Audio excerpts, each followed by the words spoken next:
Well, King Charles and Queen Camilla have attended a church service in Scotland in memory of the late Queen Elizabeth II. Just now, shocking details emerged about King Charles and Queen Camilla's rush to tie the knot right after Princess Diana's tragic death. This quick move to marriage didn't sit right with many, sparking widespread speculation and doubt. Their relationship, starting from the moment Charles first encountered a youthful Diana, seemed like a fairy tale in the public eye. However, beneath this polished facade, troubling suspicions continued to brew. What secrets were they keeping from us all? Tune in as we dive deep into the hidden depths of their actions that seem to say it all. Charles, Diana, and Camilla. When Princess Diana passed away, it opened the door for King Charles and Camilla to get married. What they did after her death spoke volumes about their relationship. The big question still remains: was Queen Camilla really the one who came between her and him? Let's take a closer look at the complex love triangle involving him, Diana, and her. As whispers of royal secrets began to stir, a newly discovered letter from Diana threatened to expose everything, casting a long shadow over the new king's reign. The romance between him and Lady Diana Spencer seemed like something out of a fairy tale. They first met in 1977 at Diana's family home, Althorpe, when she was only 16 and he was 29. At first, their meetings were polite and formal, with him charmed by her youthful innocence.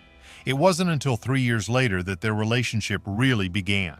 He had dated her older sister, Lady Sarah Spencer, before, but it was Diana who eventually caught his attention at a summer event hosted by one of his friends.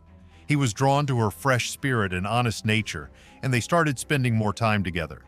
As the public watched closely, their romance quickly grew. She, who was quite shy and reserved, suddenly found herself in the spotlight because of her relationship with him.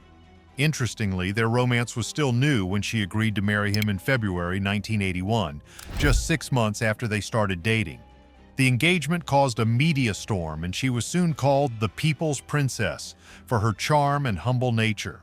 The proposal was sealed with a blue sapphire engagement ring, which has since become one of the most famous pieces of royal jewelry.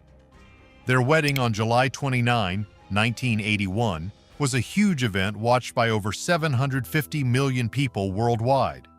It was held at St. Paul's Cathedral, and not only made Diana an icon, but also a beloved figure around the world. But despite the fairy tale wedding, problems began to surface due to the heavy demands of royal life, their different personalities, and their opposing interests. But before diving deeper into the ups and downs of their relationship, let's step back and look at his and Diana's lives before they met. He was born into the royal family on November 14, 1948, to Queen Elizabeth II and Prince Philip.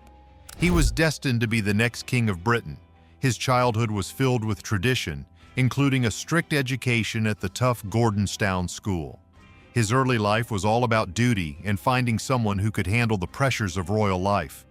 One of his first important relationships was with her, whom he met in the early 1970s. She was lively, confident, and shared many of his interests, like hunting and polo. Their bond was deep and lasted for a long time, but it was eventually cut short by the expectations of the royal family, who considered her not suitable to be the future king's wife. This led him to search for a more appropriate partner, which brought him to Diana. She came from a noble family, though not royal. She was born on July 1, 1961, to John Spencer, the 8th Earl Spencer, and Frances Roche. She was their youngest daughter. Her parents had a troubled marriage that ended in divorce, which deeply affected her and made her more empathetic to others' suffering. Before meeting him, she lived a relatively quiet life, working as a kindergarten assistant in London and having few serious relationships. Her engagement to him made her a mystery to the public, her modest background a sharp contrast to his more worldly experience. But this wasn't the end of the story. The different backgrounds and experiences of Diana and him shaped their marriage in ways that would later lead to much heartache. He often seemed distant and focused on his royal duties, while she brought a sense of simplicity and a deep connection with the people. Their differences were always there, simmering beneath the surface. Let's see what's really behind the royal smiles. The unraveling of a royal marriage. He was dedicated to his royal duties, while she longed for a deeper emotional connection and love in their marriage. At first, these differences didn't seem like a big deal, but over time they started to create cracks in their relationship. People began to wonder if their marriage, which was built on love, could survive the rough times ahead. This is the story of how their relationship began to fall apart. In the beginning, he and Diana seemed to have it all. They appeared happy to the world, celebrated by the public with their two sons, Prince William and Prince Harry, bringing joy to everyone. But behind closed doors, they were facing many challenges. She felt overwhelmed by the demands of royal life, struggled with the constant media attention, and felt alone because he was emotionally distant and focused on his duties. He, on the other hand, was so used to his royal responsibilities that he found it hard to give her the emotional support she needed. He turned to his work and his close friendship with her for comfort. This raised many eyebrows because she was married at the time too. As the pressures mounted, he and she struggled with their different needs and expectations. The public began to see her struggles with bulimia, depression, and feelings of not being good enough, adding more difficulties to their already strained relationship. Meanwhile, he continued his bond with her, and when she found out, her feelings of betrayal deepened. But this wasn't the worst part. By the early 1990s, their marriage had almost completely broken down. Both he and she were living separate lives, with rumors of infidelity and unhappiness swirling around them. The public, who once adored them, began taking sides, with many feeling sympathy for her. Even though they announced their separation in December 1992, their divorce wasn't finalized until August 1996, closing a chaotic chapter in their lives. After the divorce, she began to emerge as a stronger, more independent person, while he had to work on rebuilding his reputation. After the marriage ended, she wanted to build a new life outside of the royal family. She focused on her children and threw herself into various charitable activities, becoming a strong voice for causes like AIDS awareness, homelessness, and the fight against landmines. Her work, especially with AIDS patients, helped break down societal stigmas and showed a compassionate side, earning her even more admiration from people worldwide. But even then, her troubles were far from over. The media's focus on her personal life grew even more intense after the divorce. Her relationships with heart surgeon Hasnat Khan and later with Dodi Fayed were closely watched and heavily criticized. The constant attention became overwhelming for her, and she tried to find peace in her charity work and her close bond with her sons. Despite her efforts to stay on good terms with the royal family for her son's sake, her interactions with him and others remained strained. However, this was not the end of her story. On August 31, 1997, her life was tragically cut short in a car crash in Paris, which also took the lives of Dodi Fayed and their driver, Henry Paul. The crash, widely blamed on the paparazzi's aggressive pursuit, led to a global wave of grief and sparked intense criticism of the media's role in her life. The royal family's reserved response to her death was met with mixed reactions as the world mourned the loss of Princess Diana. After a great loss, the royal family faces tough choices. Balmoral's silent echoes. Charles and his grandsons, William and Harry, decided to stay at Balmoral after Diana's death, a choice that caused a lot of public and media backlash. Many people felt that the royal family wasn't showing enough empathy for the nation's grief. Even though he and the late princess had a rocky relationship and a difficult divorce, he was deeply saddened because she was the mother of his children. He quickly went to Paris to bring her body back to England, showing that he still felt a connection to her. The reaction to her death was like nothing the country had ever seen. Thousands of people placed flowers and left messages at Buckingham Palace and Kensington Palace. The royal family was caught off guard by this huge outpouring of grief, and it made their public relations problems even worse. The Queen faced growing criticism for seeming distant and not openly joining the public in mourning. Feeling the pressure, the Queen spoke to the nation on September 5, 1997, the night before the funeral. She called her an exceptional and gifted human being, and spoke about how the royal family was trying to support William and Harry in their grief. This speech helped to ease some of the tension between the public and the royals, showing that the monarchy needed to be more open and connected with people's emotions. Her funeral on September 6, 1997, was a day of national mourning. More than 1 million people lined the streets of London, and millions more watched on TV. Some of the most emotional moments included William and Harry walking behind their mother's coffin, and her brother, Earl Spencer, giving a powerful eulogy that honored her while also criticizing the media and the royal family.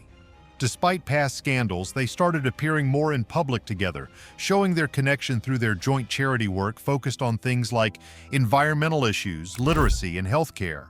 Over time, people started to see Camilla not just as the other woman, but as someone who had faced her own challenges and remained loyal to him. The Queen, balancing her role as the leader of the church and as his mother, was initially against the relationship. She was worried about how it would affect the monarchy's image, especially since many people still felt a deep attachment to her. She even kept her out of royal events that he attended, showing her concerns about the ongoing scandals affecting the royal family's reputation. He has always shown a deep commitment to her, despite facing many challenges and public criticism throughout their relationship. Their bond is built on strong affection and support for one another, and they share common interests, especially in charity work.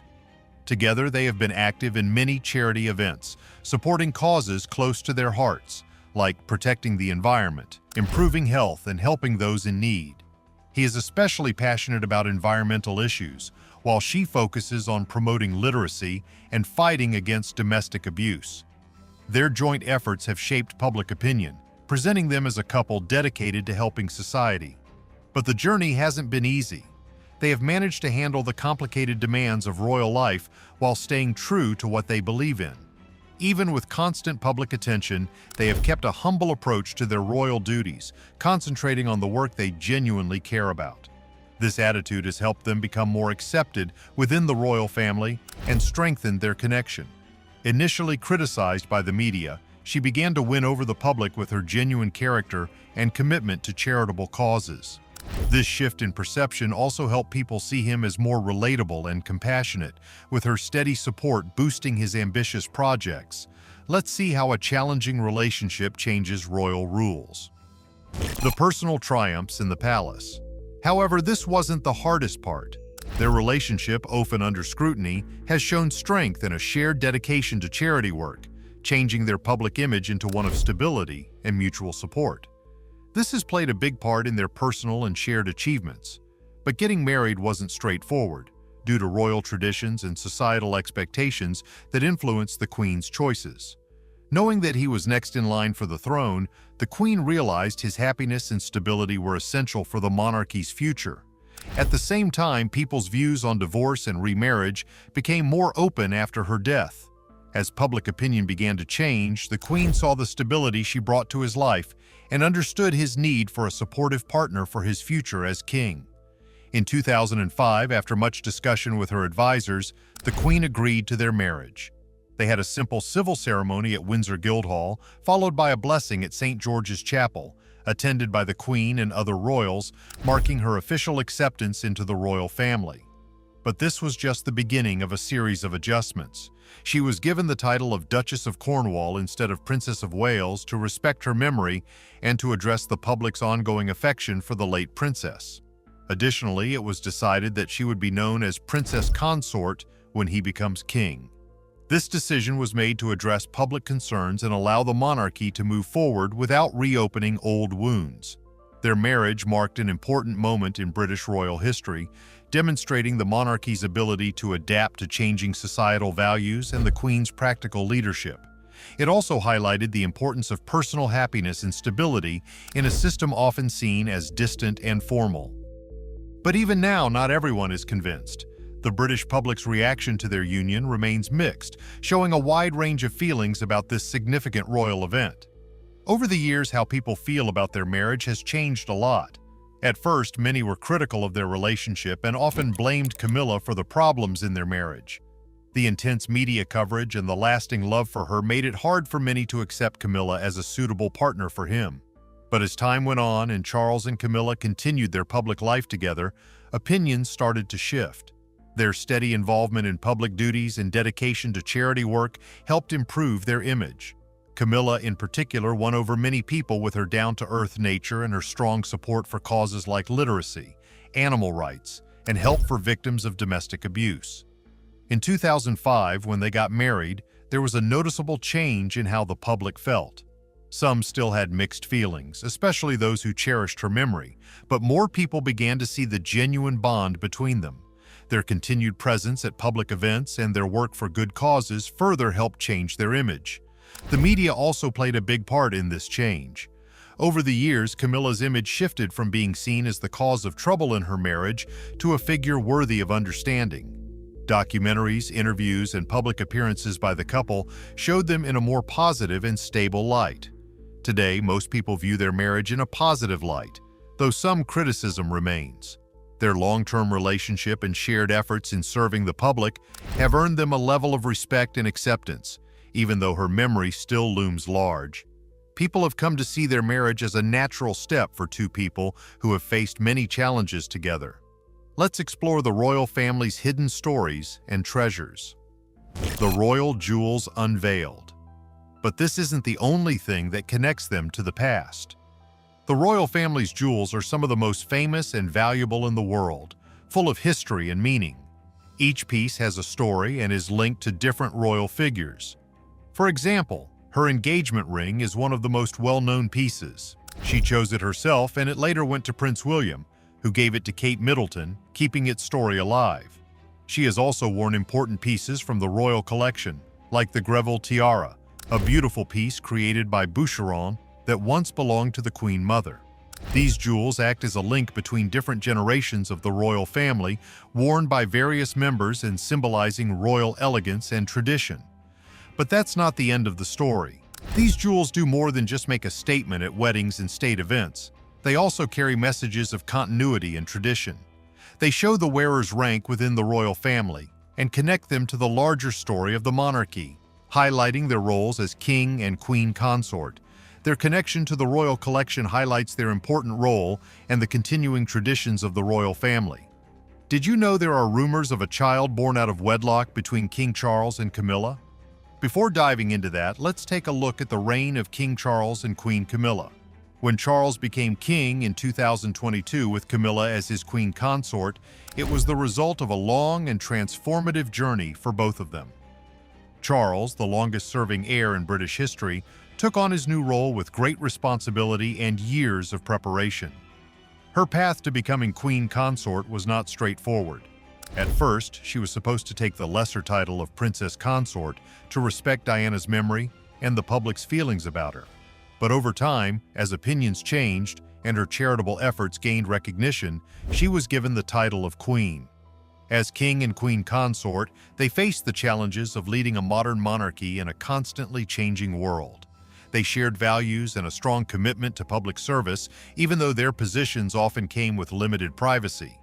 Together, they supported causes they deeply cared about, like protecting the environment, promoting social justice, and preserving cultural heritage. Her standing beside him as he took on his new role as king was not only historic, but also showed how the monarchy is evolving. Her acceptance as queen consort was a sign that the royal family could adapt to social changes and new expectations. It also highlighted the importance of resilience and personal growth, qualities both have shown throughout their relationship. But this wasn't the only challenge they faced. Many saw their rise to power as an opportunity to blend tradition with the necessary changes needed to keep the monarchy relevant. Their relationship, which had been tested over the years, provided a strong foundation for their new roles. Together, they aimed to respect the past, while also making the updates needed to connect with the public. The story of Charles and Camilla is one of deep love, persistence, and overcoming difficulties.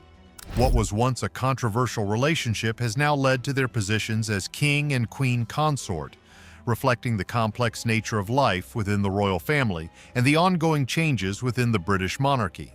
As they continue their service, their legacy will be shaped by the values they have stood for and the principles they have upheld. But there's another twist in their story. A man from Queensland, Australia named Simon Durante Day claims to be their son. Born in 1966 in Gosport, Portsmouth, Simon was adopted at 8 months old by Karen and David Day. His adoptive grandparents had once worked for the Queen and Prince Philip, with his grandfather even receiving an Imperial Service Award. Simon believes that Charles and Camilla are his biological parents, based on an alleged visit to Australia by Charles in 1965 when he thinks she became pregnant. Although the royal couple officially met in 1970, Simon remains convinced of his story.